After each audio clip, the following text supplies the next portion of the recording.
Break Fix Podcast is all about capturing the living history of people from all over the autosphere, from wrench turners and racers to artists, authors, designers, and everything in between. Our goal is to inspire a new generation of petrol heads that wonder, how did they get that job or become that person? The road to success is paved by all of us because everyone has a story. Have you ever thought about where cars and culinary delights might collide, or maybe how both the automotive and food industries have had a direct effect on one another? With the help of tonight's guest, we take a delectable journey through time and taste while exploring how the American automobile industry and the tantalizing world of food have intertwined and evolved over the decades. Two-time Emmy Award winner David Page changed the world of food television by creating, developing, and executive producing the groundbreaking show, Diners, Drive-Ins, and Dives. So get ready to indulge your appetite as we dish out stories behind the iconic cars, the birth of fast food, drive-thrus, and the fusion of culinary culture with car culture, all while exploring how these two American passions have shaped each other in surprising and delicious ways.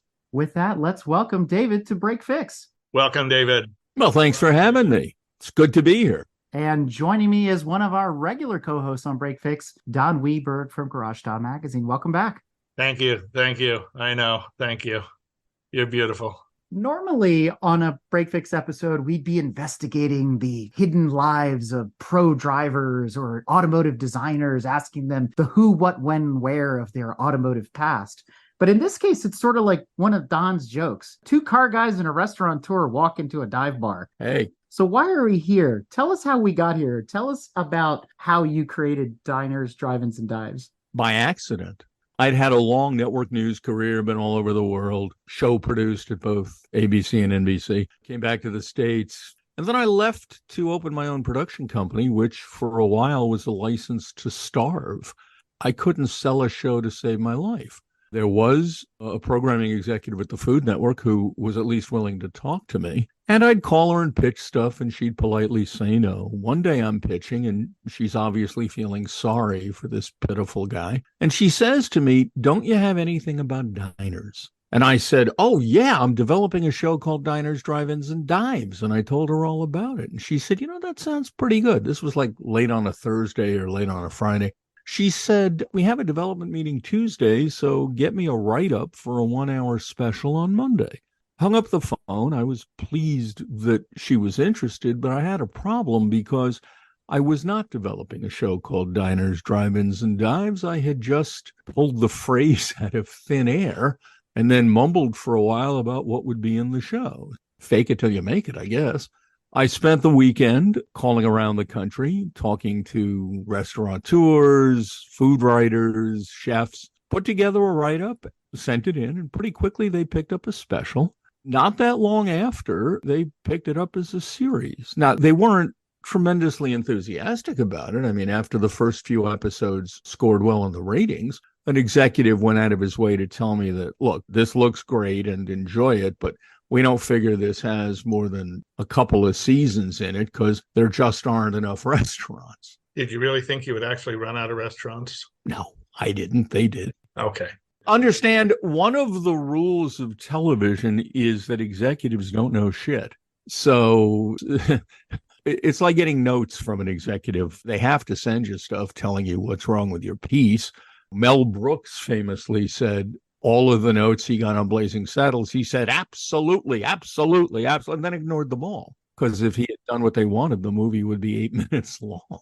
I did the first 11 seasons. They're now in season 40-something, so I guess there are enough restaurants. That's how you invented the show. How was your first meeting with Guy? Tell me about how he came along. First of all, I didn't meet him till we were shooting. When they picked up the special, I said, well, should we talk about a host? And they said, no, we got Guy Fieri. I said, who the hell's that? And they said, he won the second Food Network Star Contest. I said, what the hell's that? Because I didn't watch food TV. So I Googled him.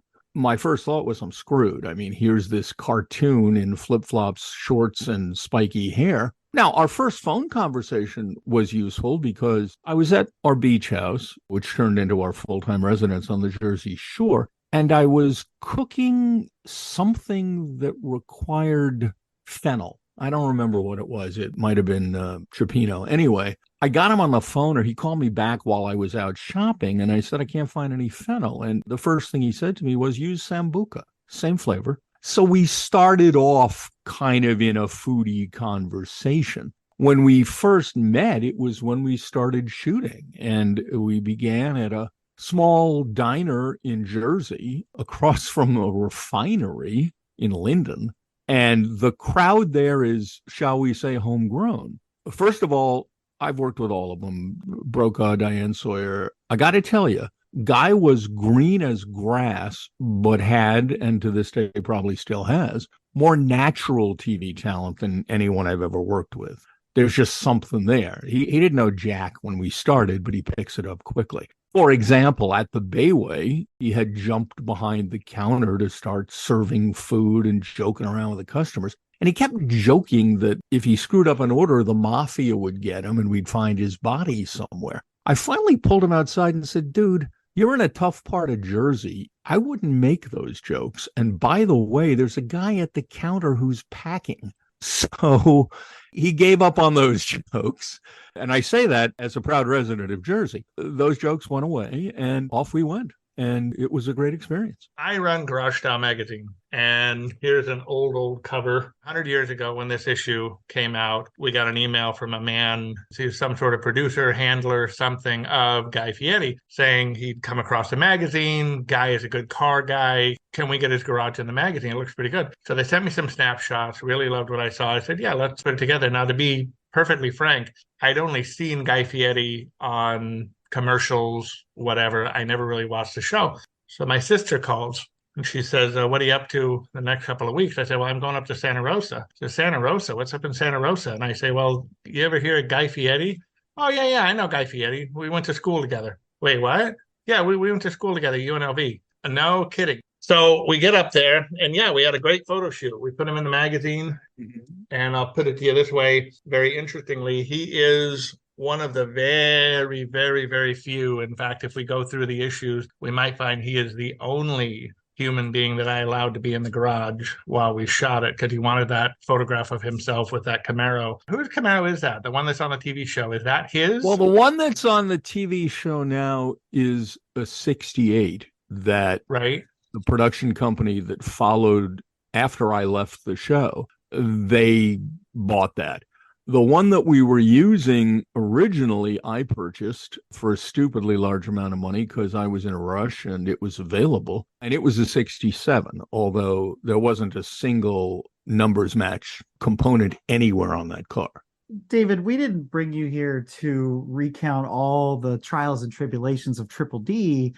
What we really want to get to crosses the line into your new book, Food Americana, and where the automotive industry and the food industry have collided many times over the years. So let's kind of switch into second gear now. Certainly. And talk about how the car industry has influenced food and vice versa. In your book, you talk a lot about how much time we spend eating in and around our vehicles. I can't get a number for that. You know, it's funny. NHTSA has everything. I did, specifically because we were going to chat, I chased down some stats. And what I find fascinating is that my generation, the boomers, spend the most time eating in cars. And quite counterintuitively, millennials and Gen Z spend less. I would have assumed that, especially coming out of the pandemic, the number would be up. There's a difference between getting food with a car and eating in a car, because an analyst was telling me just a couple of days ago that if you add up quick service restaurants, takeout, drive-through, all forms of obtaining food, 82% of restaurant meals are now takeout one way or another, which is a stunning number when you think about it. There's another statistic. Half of the time that people leave their house or hotel or wherever they're staying, 50% of the time, they anticipate that food will be part of the journey. So the ability to drive to food has been with us for a long time. I mean, look, when cars first came out, there was no thought of driving and eating at the same time because these did not have Rolls-Royce-like suspensions. But there was an assumption that the car and the opportunity to eat would be intertwined. Early cars came with picnic baskets or other similar extras, if you will, that made it possible to pack your food and take it with you. In maybe the 40s or 50s, you started to see rudimentary forms of cup holders. I wouldn't go flying down the highway with them because they were mostly small indentations in the glove box cover when it was open. It was in the 80s that we went bananas. The Chrysler Corporation brought out the first minivan, and it had cup holders. And suddenly we were into this era of, I don't mean this to sound sexist, but it was a term that was used, soccer moms and everybody's family having a van. And it became essential to have a cup holder. At one point, there was a van that had 19 of them. And incredibly, there is a Subaru out today that has 19 of them. It's funny you bring that up because on the other side of the pond, it took the Germans forever to adopt cup holders in their vehicles because of the restrictive rules of the Autobahn. Those rules simply mirrored public taste. I lived in Germany for several years. While I was there, I owned a Maserati B-Turbo, which is derided by many these days as a crappy car, but God knows I loved it on the Autobahn. And they just have a different view toward the civilian professionalism required of driving. First of all, it's much harder to get a license there. Many American military parents actually send their kids home to get a license in the U.S. that is then recognized in Germany. But they're serious about you don't mess around on the road. That includes first aid, all sorts of stuff to get licensed. I know when I was working for NBC in the Frankfurt Bureau, we had a couple of regular drivers when we were doing stories in Germany. And these guys had the biggest Mercedes possible, and they drove it at 9,000 miles an hour. But it was with both hands on the wheel, and this was taken seriously. Even today, I mean, I have a Mercedes SUV, and it has real cup holders, but the car I had before this was SLK 55 AMG. And the cup holders in that kind of spit in your face and said, you Americans want to drink in your cars? Try using this. And you had to pull this thing out in front of the central air conditioning vents, and then a thing dropped down and you could put your cup in it. But it was like a reminder that if you're going to do this, you're a moron. So no, I felt a very Germanic sense of disrespect when I was driving that car, which was a great car, real fast, no brakes. Now, let me back up 1 second to talk about why we ended up with cup holders in cars or why we ended up eating in cars. That was thanks to the changes in American society that followed World War II. After World War II, for white Americans, this did not apply to minorities. I mean, blacks were not included in the benefits of the GI Bill. But for white Americans after World War II, this was Katie bar the door. Everyone seemed to have a ton of money. We had won. We were great. Everything was possible. Science was the future. Among other things, under Eisenhower, we started to build interstate highways. And that facilitated something called a suburb. People started leaving the urban areas because they could afford cars, and the American dream was now outside of the center city, which resulted in people commuting to and from work. And that fostered a growing dependence on the drive-in or the drive-through, and it all escalated from there. But it was the move to suburbia that put us in our cars for all of those hours. And while you're in a car, you might as well eat. As the interstate highways increased, and parking is also part of this equation too, how that's changed and evolved, cities versus urban sprawl versus suburbia and things like that. In the older days, in the cities, people would walk to restaurants. Like you can still see a lot of those old downtowns where you walk up to a diner or a dive or whatever. Look, my daughter lives in New York City. We walk to restaurants. Exactly. Would you say the turning point was really the real estate game that Ray Kroc was playing with McDonald's and how that introduced these larger parking lots, people driving through, driving in, as you were describing? To some extent. I mean, look, Ray Kroc didn't invent fast food. That was done by the folks at White Castle back in the late mid-20s. But yes, Ray Kroc figured out how to take the concept broad and what it took to get there. And you're right in referring to it as real estate, because McDonald's makes, as I understand it, most of their money from renting the land they bought to the operator of the restaurant. And yes, the ability to park, the ability to drive through, although it's interesting because initially drive-in was not a drive-through. It was a place you drove to and then sat in your car with a tray on the window, eating and drinking, sort of like American Graffiti. The concept of driving through took a while to catch on, and it continues to grow every year. The pandemic had a lot to do with increasing the degree to which we are comfortable doing that and broadening the restaurants from which we get our food that are now willing to fulfill that need. But yeah, I mean, it was Ray Kroc. I'll give you that. I live in Texas now. I was born and raised in Los Angeles. You talk about urban sprawl and the highway system. That all started right there in California. There's a town in New Mexico, and it still has its original McDonald's. They were the first drive-through in at least all of New Mexico. I don't think the USA. Really? But yeah. And the whole reason for it was they were losing sales. And how were they losing sales? Well, the town is supported by a military base. And the rules of the military base are you can leave the base in your car, but you can't get out of your car if you're in uniform. So if you want to eat, you can't go into McDonald's. So McDonald's responded to that by building the drive-through. That way, the men and women in uniform, they could go through a drive-through, pick up some food, and they're on their way. You know, it's interesting. Texas arguably had the first drive-in. Is that right?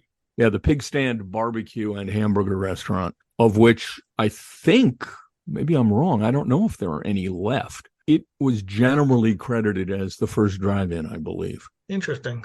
We've talked already, throwing out a lot more than just the triple Ds. There's other ones out there too. Mm-hmm. But for the audience, what's the difference between a diner, a drive-in, and a dive? Well, I kind of have to retroactively define it because, as I said, I pulled the name out of my you-know-what. Being serious about it, a diner historically is a privately owned restaurant with a massive menu that does legit home cooking quickly and cheaply. A drive-in is McDonald's, the Pig Stand, any bunch of places that are in anyone's town growing up where you drive the car there and you can eat sitting in the car in front of the restaurant. A dive is where you go when you're drunk and you need grease. So that's the definitional difference. Let's switch into another section I'm going to call delivery or DiGiorno. Mm-hmm. So as cars changed, got bigger, evolved, added things like cup holders, other amenities, probably even changed the design of their door cards and their door frames to accommodate for the drive-ins and things like that.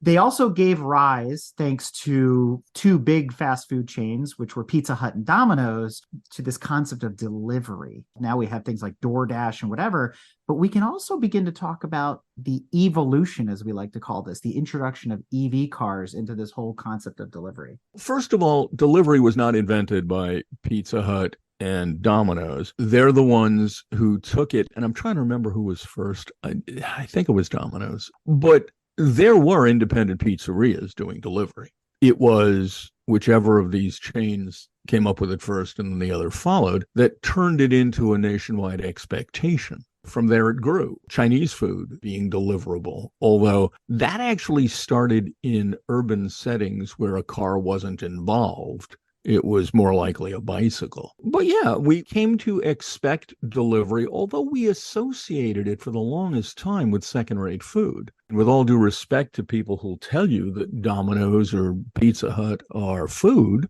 they're not. They're some sort of parlor from Mars. Increasingly, as the need arose, specifically around the pandemic, the concept of good food being delivered kind of invented itself. And nothing happens overnight. There were delivery options throughout the years. I guess DoorDash and Uber Eats and such may have existed before the pandemic. Probably not Uber Eats, but probably DoorDash. Anyway, it was the pandemic that basically took higher end food and made it deliverable. Is that good? I guess. If you're going to eat good food and you don't want to cook it, I guess that's fine. I mean, you pay a price for delivery. It doesn't appear to be going down. But we are, as a society, especially after the pandemic, into a sense of affordable luxury. It's like I can't redo the kitchen, so I'll get a granite countertop on the island. People want a sense of pampering themselves.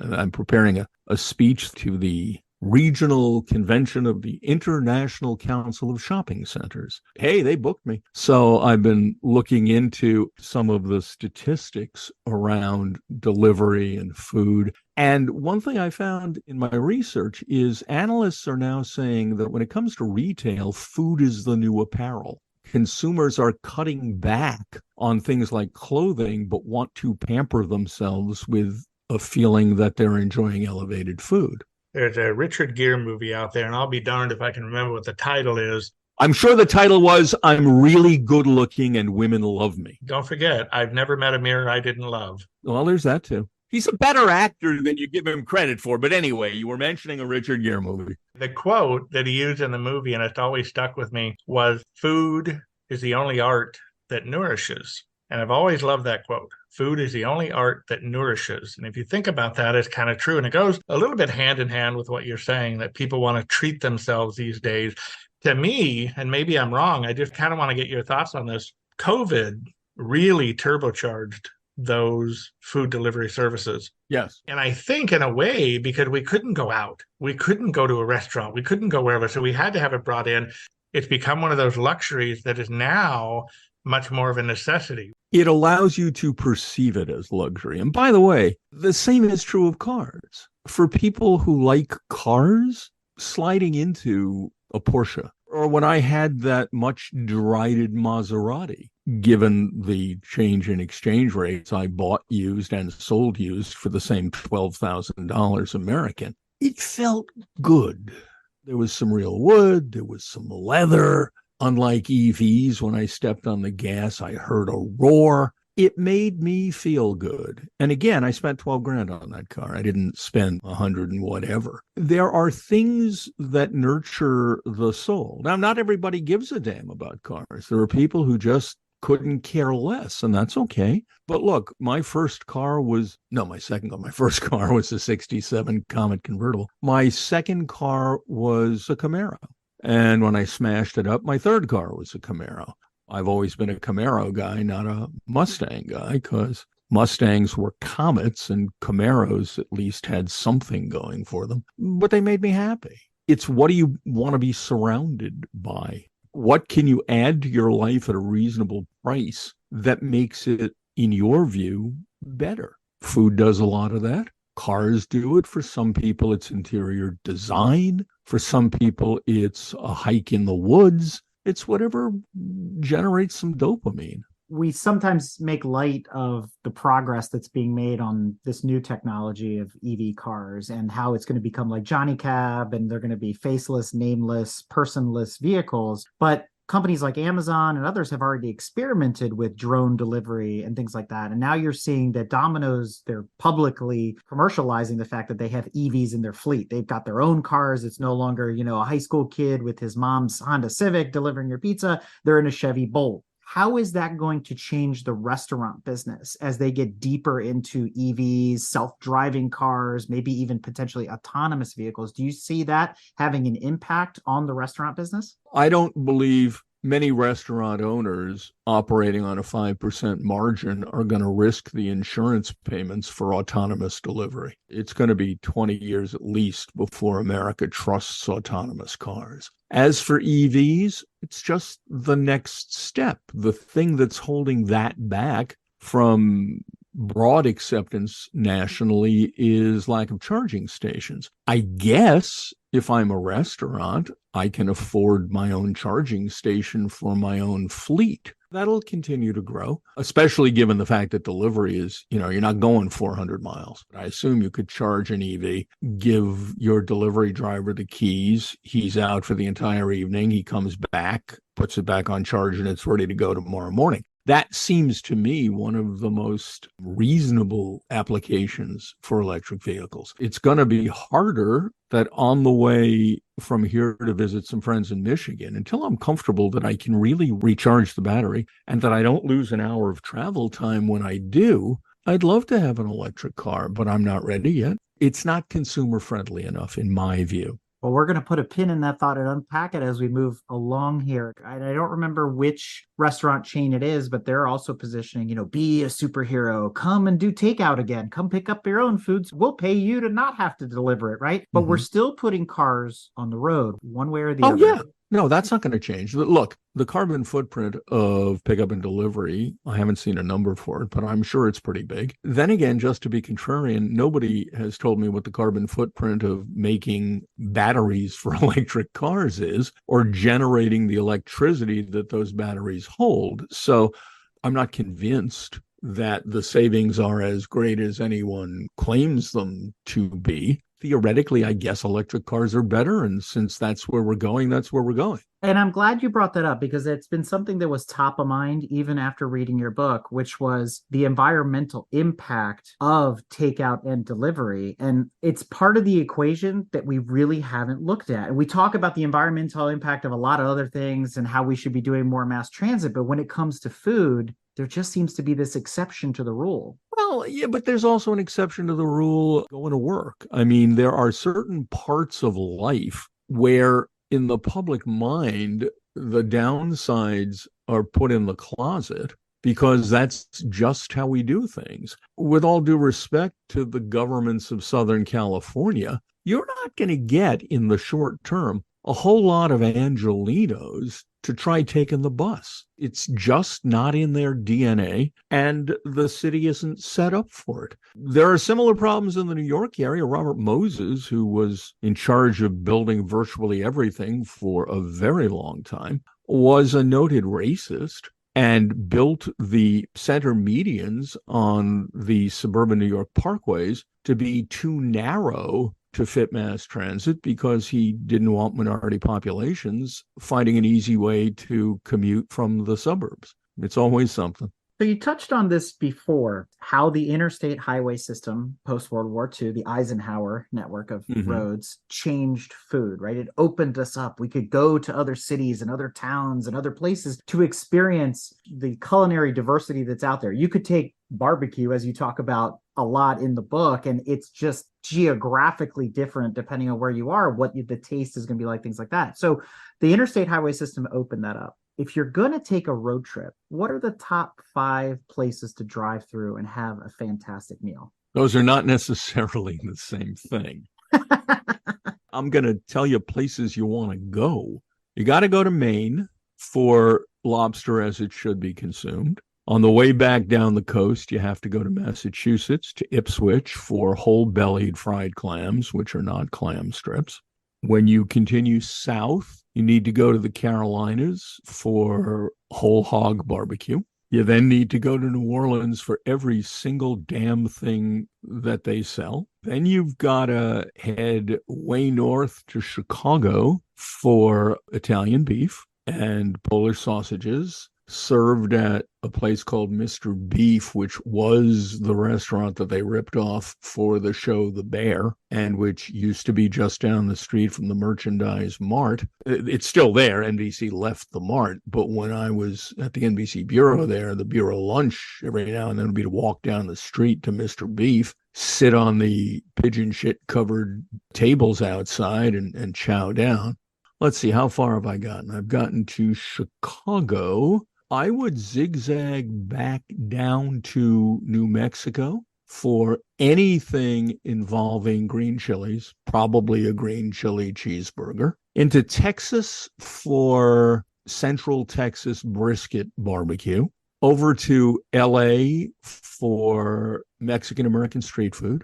And then up to Seattle for anything involving salmon. And then I'd rest. That's David's one lap of America right there. You like that? What the hell? Why not? And I've missed, 90% of all the good places. But true. And there's a lot of them, and there's plenty of awesome drives and foods to experience out there. And it's kind of funny Don and I were recently out in Monterey for Car Week, and talk about an area of the world where food is everywhere and the drives are amazing. The same can be said up in the canyons of LA and Malibu and Santa Monica. Oh, and well, stuff look, like if you're that. gonna drive the Pacific Coast Highway, then get yourself up to Santa Barbara for some tri-tip barbecuing. The only other place that I know of that uses that particular cut of meat is Argentina. Of course, in Santa Barbara, they put it on this wood-fired barbecue where they have a wheel and they control the temperature by moving the food up and down in terms of its proximity to the fire. It's not barbecue. Barbecue is not grilling. They call it barbecue. It's grilling. Barbecue is really low and slow over indirect heat, except when it's not, like at the Rendezvous in Memphis, where they cook their celebrated ribs directly over the heat in a converted coal chute. Every rule is meant to be broken, but there you go. And I'm glad you brought up tri-tip, because that was one of the things we were talking about while we were out there. And I was telling Don, I'm so excited to go to the track for the Monterey Historics. And he's like, oh, yeah, you just want to see old race cars. It's like, no, you don't understand. I can get one of the best tri-tip sandwiches at the racetrack. Yeah. And I'm looking forward to that probably more than anything. And he was just kind of put his head in his hands in disbelief. Yeah, no, it's a cut that doesn't exist in the rest of the country. Getting back to our discussion about cars and food and how cars have changed and this and that. And, we were talking about drive-thrus earlier, and I've noticed as the drive-thrus have been remodeled, dimensionally, they have changed to accommodate the fact that the best-selling vehicle in North America is the Ford F-150. And me and my lowly Volkswagen have to reach up through the window to get my takeout. Yeah, you'll also notice that the newer architectural models of quick service restaurants include many more drive-through lanes. And many of these companies have now come out with models that only have drive-throughs. And convenience stores, which are making a big play to beat the QSRs at their own game, are now starting drive-throughs. Wawa, the famous chain here in Jersey, apparently is planning to open a place in Florida, not that far from Tampa, that is drive-through only for food. It may not be only, but it's intended to sell food, and they will have a drive-through. What they will not have is gas pumps. There was something very entertaining in the book. Well, thank you. Well, there were many things entertaining in the book. At least one. That one part. There was something I picked up in the book, and it's on page 111 for anybody that's reading it. And you talk about... Hold on. Page 111, you said? You reference foods that are ideal for eating in the car, and you made reference to the bagel being one of the best grab-and-go foods for a car because it has no crumble. So is that the only food that really doesn't make a mess while you're eating, or are there other things that you would consider eating in your car? There's extremes. The food that is ostensibly eaten in the car, that in my view is impossible to eat in the car, is In-N-Out Burger double animal style. It's a double cheeseburger, 2 patties, 2 slices of cheese, covered with basically chopped lettuce and some version of Russian dressing in an insane amount. And there is no way to bite into that without wearing it. On the other hand, it may be, on a given day, the greatest single food item on earth. When I was last out in California shooting, we went to In-N-Out Burger 4 nights in a row and ate sitting on the hood of the car. And we didn't mind sitting on the hood because it was a rental car. And if we dented it, The hardest one to eat is, in terms of quick service, is Taco Bell, because that garbage just falls all over the place. The bagel's good. A donut's good. Anything substantial is fine. The bacon, egg, and cheese that is a staple here in Jersey. I mean, in New York, it's a staple, but you eat it walking down the street. The bacon, egg, and cheese is perfect for a car. If you get it with a good, strong Kaiser roll, you need something to hold on to that won't fall apart. And you have to be careful with how much ketchup you put on a bacon, egg, and cheese, because that's where you nail yourself. You can't eat something like a scone because it's just all over the place. You can't eat something that involves chili because it's all over the place. Now, you can do what I do, which is to drive with my wife in the other seat, and she's in charge of taking the bacon, egg, and cheese out and taking a half of it and putting the wax paper around it and giving it to me, at which point I immediately discard the wax paper and the ketchup falls on my shirt. But an attempt was made. So she's the pro when it comes to eating in the car, sounds like. My wife is the pro in terms of everything. Just ask her. I've been married for 30 years and she's in the kitchen listening to this. So she just said I am not. Okay. Well, the inverse of that question, let's look at the best car to eat food in. It probably isn't the Maserati B-Turbo. It's probably not a 911, but it also can't be a van or a limousine. So in your opinion, are there cars you're like, man, this is a great place to eat a sandwich? The great car for eating in is we have a Mercedes GLE 350. It's the larger two-bench SUV. It's a perfect road trip car. It's fast. It's comfortable. It's got good cup holders. And the console in the middle is big enough that if you're on your own, it's got the two doors that open on top of the console. You can actually put like fries in there and the burger next to the gear shift on the console. And you got a pretty self-sufficient eating environment. Is there a favorite road trip car that isn't the Mercedes? Something you really like? I hate to say this, but I'm in love with that Mercedes. I mean, we bought it off lease. It was the first year that they came out with the supposed one-piece big infotainment screen. It's a great car. When I had the AMG, that was a great car for making time. And it was comfortable. But no, for me, a road trip, if it involves other people, you need room. You need to be able to keep supplies in the back, extra water and stuff. And napkins. Napkins go in the console and in the, to the left in the door pocket. You can keep napkins and hand sanitizer for when it's all a little too much. The best car for a road trip is anything you rented, because every wrapper goes in the back seat. If you really want to do an Animal House style road trip, you go to Wawa, you buy all this garbage, and then, you just unload it behind you as you go. In fact, for the next book, I spoke to the guy who owns a company that manufactures packaging for products sold at convenience stores. The package is a plastic cup-shaped item that fits in the cup holder. And you can fill it with nuts or M&Ms. Different companies do different things. But he makes packaging specifically for non-liquids to go in the cup holder. See, Don, David hit on it. I've been saying forever, no one aspires to own a rental car. Oh, God, no. Right? I've always wondered who buys a car from Hertz. Well, David, you mentioned something earlier that I wanted to expand upon. And I said we were going to put a pin in it. Now it's time to pull that pin out of the corkboard and talk about places like Wawa, Royal Farms, and Sheetz. You made mention about these convenience stores kind of becoming restaurants, destinations to be. And this actually ties back into the conversation of EVs as well, because to your overarching point, if I got to sit around for an hour, I need to find something to do for that hour. So why not go to what used to be a service station, hang out there, get a meal? Let's talk about how those locations, which weren't originally associated with, hey, let's go to Sheetz for dinner, now are these sort of meccas, these places you do want to spend more time, and how they've changed the quality of their foods. I think you mentioned in an email that Sheetz has seating. Most of the convenience stores still do not. I don't know about Casey's, which is famous for their pizza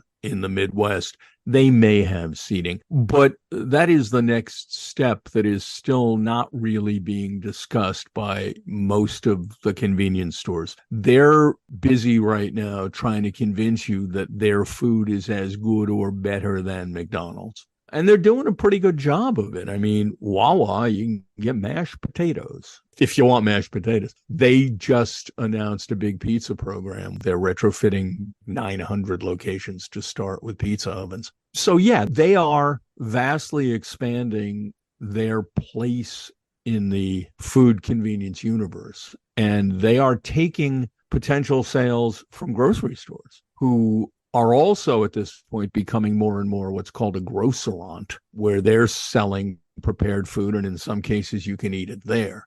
I can't predict. I've read nothing about competitors to Sheetz adding seating, but it would not surprise me. I mean, it's obviously the next place to go. And I pick on them only because where I live, I'm very fortunate that I have all three within close proximity of one another. So it's very easy to do a case study and compare. Well, all three. You have Sheetz and who else? Rofo and Wawa within a couple miles of each other. Okay, and who's got better food? There's the dilemma. You go to Rofo because you want the chicken, and you go to Wawa because you want that breakfast sandwich or that sub or whatever you're looking for, because Wawa's got that delicatessen almost style to it sometimes. Or you want that, turkey dinner wrapped in bread that they serve. Right. But Sheetz is sort of like, to your point, it's like a grocerant. I go in there, it's got the cold case, it's got shelf stable stuff, it's got non-perishables, it's got a little like mini ice cream parlor, it's got almost like a mini Starbucks in it, it's got all these options. And as my kids like to joke, it's the place I can fill up my car and fill up my belly on a whim. And I'm not locked into, well, I only serve chicken. I got all these options. If I want a chicken sandwich, or I want sliders, or I want a salad, I just go to the touchscreen and it's MTO, right? Made to order. Yeah, it's made to order to the extent that a bunch of pre-prepared ingredients are put together. I mean, there's a lot of microwave usage at all these places. Oh, yeah. Oh, yeah. But, it's like Casey's famous for their pizza. It's not like they're making the dough on site. No, but David, they warmed it up just for you. Well, hey, listen, the big thing in the bagel world is something called par-baked bagels. Go into your local bagel shop and you smell the wonderful smell of fresh baked bagels coming out of the oven. Well, they were 90% baked at a manufacturer, and then they were frozen and sent to Bob's store, and Bob put them in his normal oven. He didn't have to boil the bagels. He just heats them up and you have them. They're not bad. They're better than Lender's, which owns much of the retail bagel market. Although the number one seller of bagels in America is still Dunkin' Donuts. Surprisingly enough. Well, hey. But where I'm going with all this is I feel that Sheetz is taking a step in a direction that maybe others will follow. And to your point, it's not McDonald's or Wendy's, Chick-fil-A or whatever. It's somewhere in the middle between your fast casuals, your Paneras and your Blaze pizzas and stuff like that. And I'm not sure there's a category for what they are yet, but I do like the grocerant kind of idea you've got going on there.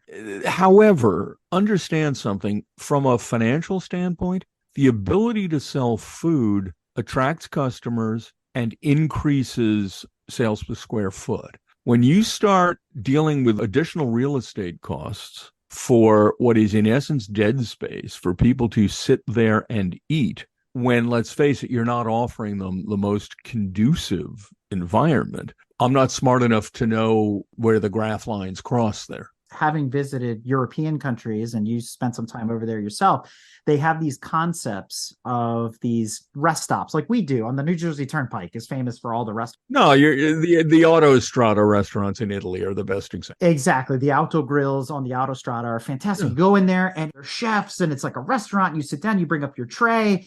I'm not worried that my Tesla is outside charging for the next hour because I'm having a home cooked meal while I'm at the gas station, right? So I'm wondering if we're going to eventually catch up. Somebody will step out from a Sheetz or a Rofo or Wawa and say, we're going to do what the Auto Grill does. And I saw those even this year when I went over for Le Mans. A lot more of those types of things were popping up in France and in Denmark and other places in Europe, modeling that Italian style of that roadside, turnpike side restaurant. And I guess you're predicating this on having to recharge your EV. So this isn't going to matter until there are enough EVs that you're going to get enough of a customer base from those recharging them to justify the expense. Right. Secondarily, unlike Europeans, we constantly want to get where we're going. That's true. I don't know how many people on a road trip, if you're me, you're calculating how many of the 12 hours you can do in 10. How many of those people are going to say, well, I got good momentum here. Let's just sit down and have a leisurely meal when you can drive through and then throw the wrappers at your kid in the back. And again, so much of this is predicated on guessing human behavior. I don't know, again, at what point those two lines cross if I have to recharge my Tesla. We could maybe agree that it's going to change the way we think about food because our travel is going to change if the market saturation of EVs continues to climb the way it's been doing. Call me when that happens. No, I don't want to be negative, but I don't know, as someone who's been immersed in the food world for quite a while, how important that quality of food is going to be to folks on a road trip for the most part throughout the American population. Well, I guess we'll have to find out. Nobody knows I the guess answer. we will.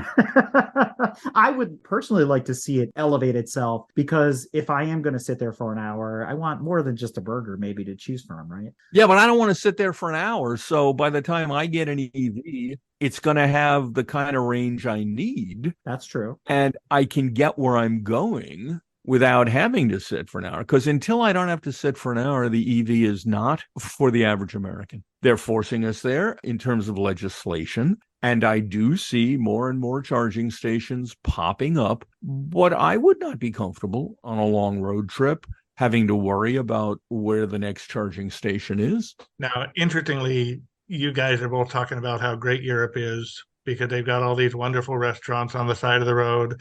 They have Chef Pierre over there going to create you a croissant. He's going to do something wonderful. And yet, flip side of the coin, both of you are lamenting on, I don't think I want to spend an hour waiting for this. So are the European places quicker? Are they more efficient than we are here in America? I've only been to restaurants on the Autostrada. For some reason, I don't recall restaurants on the Autobahn. They were like cafeterias in that they were still quick serve restaurants. You could get in and out in 20 minutes if you wanted to scarf it down, but it was a higher quality of food, unquestionably. What you're kind of describing is interesting to me because living in LA, family in Las Vegas, we were hitting that 4 to 5 times a year at one point. One day we're driving along up there and we notice a new place being built. I wonder what that is. 2 months later, we're driving back to Vegas and there it is. It's built. So we got to stop. We got to see what this is all about. Giant, huge ice cream is standing off the side of the road and it says Eddie World. Have you heard of this place? No. Eddie World. We're thinking, what is this? We got to go see this place. So we pull off the road and there they are, bank upon bank upon bank of car chargers. Right to the side of them, of course, is fuel fill-up stations. Not only do they have that, but they have the spray bottles so you can clean your windows properly. They have the lavender scent. They have the orange scent. You can spray those in your car to get rid of the scent of road trip that we all love. You go inside,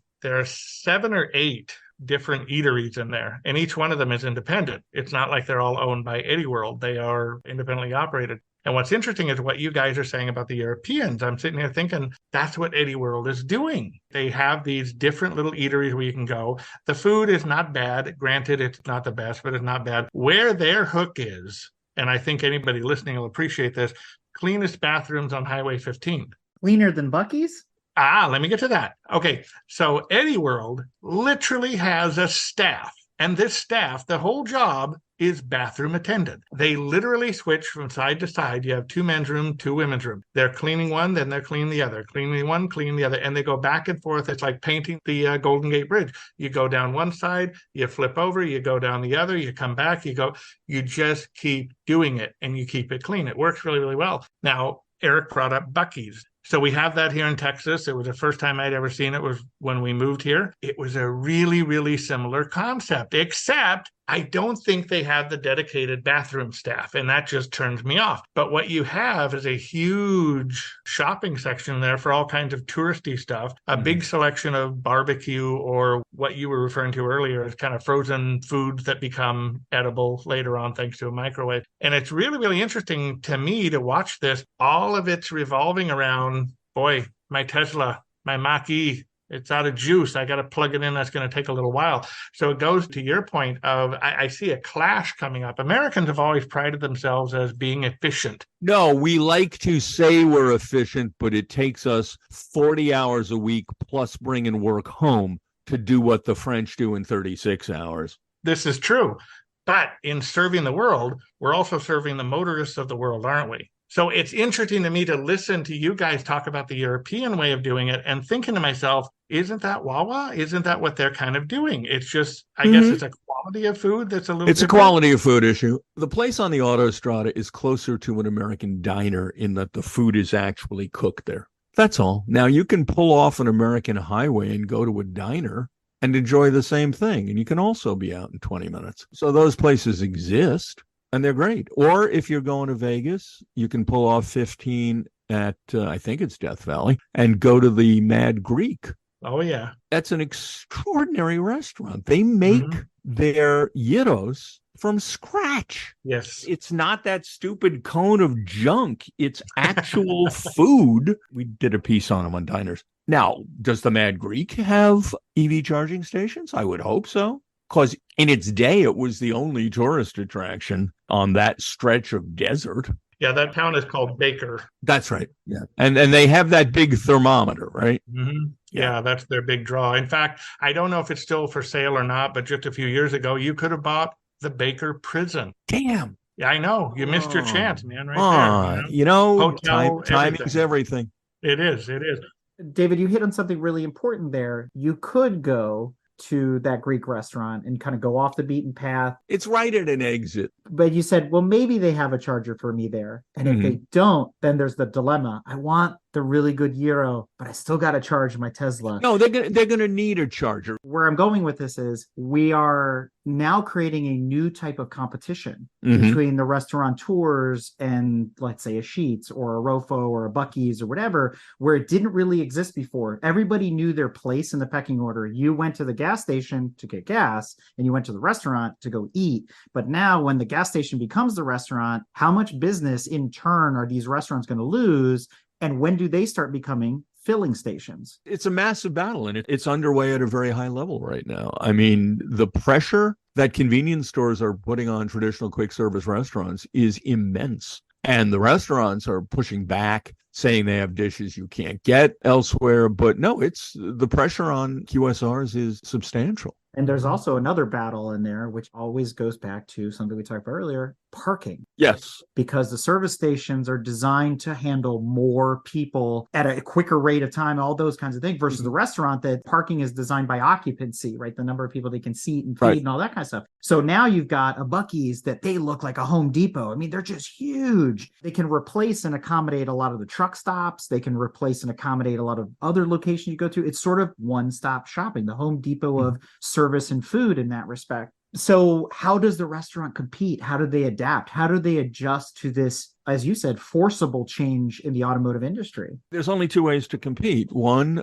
unique offerings, and two, price. It's a tight vice to be squeezed in. The good news is the degree to which we like to drive through stuff. That's not going to go away. Where they're really hurting these days is the number of people working from home, because that's killing their breakfast business, which, as one analyst pointed out to me, whenever a quick service restaurant chain is in trouble, they improve breakfast. And they make a big deal about breakfast because that was pretty easy to pick folks off. You know, you're going to travel in the morning anyway. You're going to want a cup of coffee. Now we're giving you this breakfast sandwich filled with gold. Come get that. They've lost that. Frankly, it's tough. In some respects, the future belongs to the convenience stores. They've got the opportunity because they're kind of bare bones versions of what they can be. And they have just started to be that. But again, it comes down to something I'm not qualified to assess, which is the cost of real estate versus the income you're going to get from your food selections. Either way, this is actually a great segue into talking about your book, Food Americana, where you don't talk about gas stations and this type of stuff that we're expanding upon here. But let's tell the listeners what Food Americana is about, why you wrote it, and where they can get it. It's my attempt to answer the question, is there an American cuisine? I spent a long time living in Europe, working in Europe, Africa, and the Middle East. The perception of American cuisine is to a great extent what we've exported, which is fast food. In fact, we have created a cuisine of our own, much as many of us like to think of the country as an ethnic melting pot. We have taken from various immigrant groups who came to the country, we have absorbed some of their cuisine and modified it. Because ingredients are not available or technology is different. Pizza ovens here were different than pizza ovens in Naples. And also because of our own tastes. Mexican-American food was downspiced from its original so that more Americans would eat it. We've gotten to the point now where certain cuisines are as American as could be despite their origin. For example, I posit that sushi is now an American food. Is it the same sushi as is served for the most part in Japan? Of course not. It's our version of it. And people want to say, well, I ate at that Chinese restaurant. It's not authentic. Well, it may not be what they're serving in China today, which, by the way, one of the most popular dishes in China today is scrambled eggs and tomatoes. But even if it's not authentic to what's served in China today, it is authentic Chinese American food that evolved from the dishes first brought here by Chinese men in Canton who came here to pan for gold during the California gold rush and were accompanied by restaurateurs who pretty quickly figured out that Americans were not fond of entrails.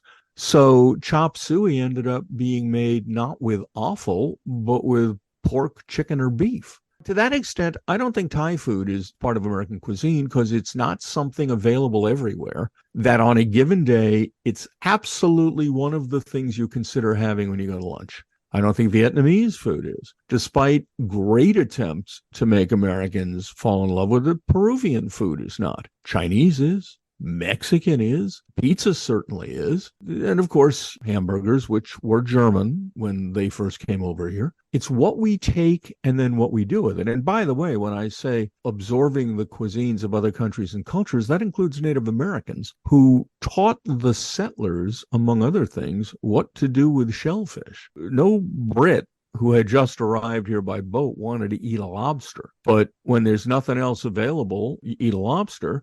Once the Native Americans taught you to dig a hole, start a fire, when you've got embers, throw the lobster in, cover it up, and then come back, which is the same technique used in a New England clam bake to this day. I read the book. I thoroughly enjoyed it. Why, thank you. It's full of fascinating facts, details, anecdotes, and it's a good one lap of America, especially when it comes to Thank food, you. just like you described earlier. So I can't recommend it enough to people to pick up a copy of Food Americana and read it for themselves. And you hinted there's a second. I have another book in the works that is tentatively titled Eating While Standing. It's all the ways we eat, including convenience stores and food trucks and hot dog carts and the state fair and the amusement park. I've been working on that for a while, and that's next in the chute. Well, I am looking forward to reading that when it comes out. Let me get a plug in for Food Americana. The best place to get it is Amazon. I mean, you can get it pretty much anywhere, but it's there. It's one click, buy 12 or 15 copies since I'm still paying for my daughter's MFA.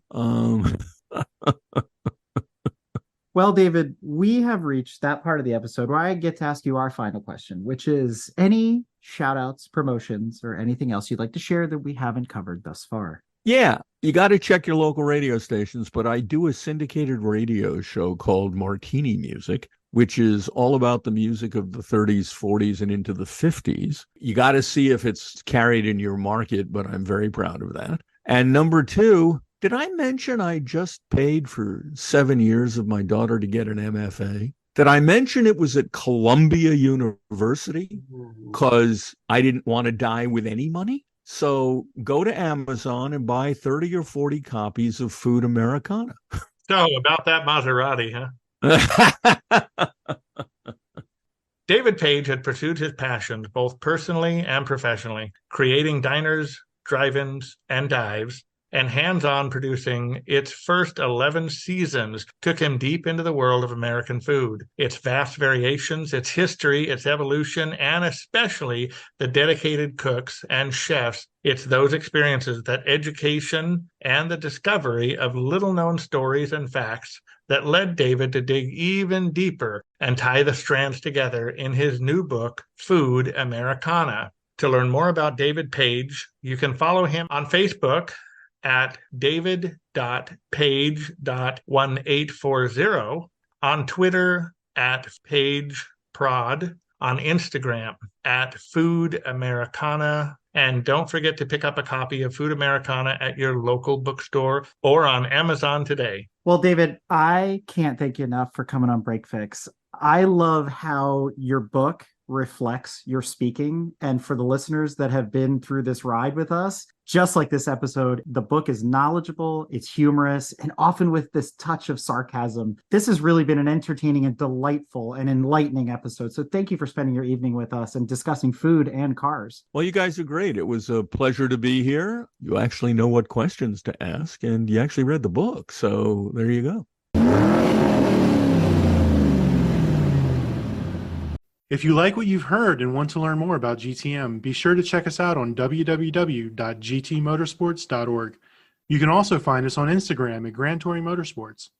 Also, if you want to get involved or have suggestions for future shows, you can call or text us at 202-630-1770 or send us an email at crewchief@gtmotorsports.org. We'd love to hear from you. Hey everybody, Crew Chief Eric here.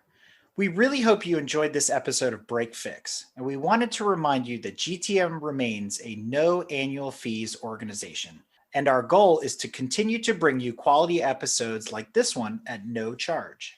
As a loyal listener, please consider subscribing to our Patreon for bonus and behind-the-scenes content, extra goodies, and GTM swag. For as little as $2.50 a month, you can keep our developers, writers, editors, casters, and other volunteers fed on their strict diet of Fig Newtons, gummy bears, and Monster. Consider signing up for Patreon today at www.patreon.com/GT Motorsports. And remember, without fans, supporters, and members like you, none of this would be possible.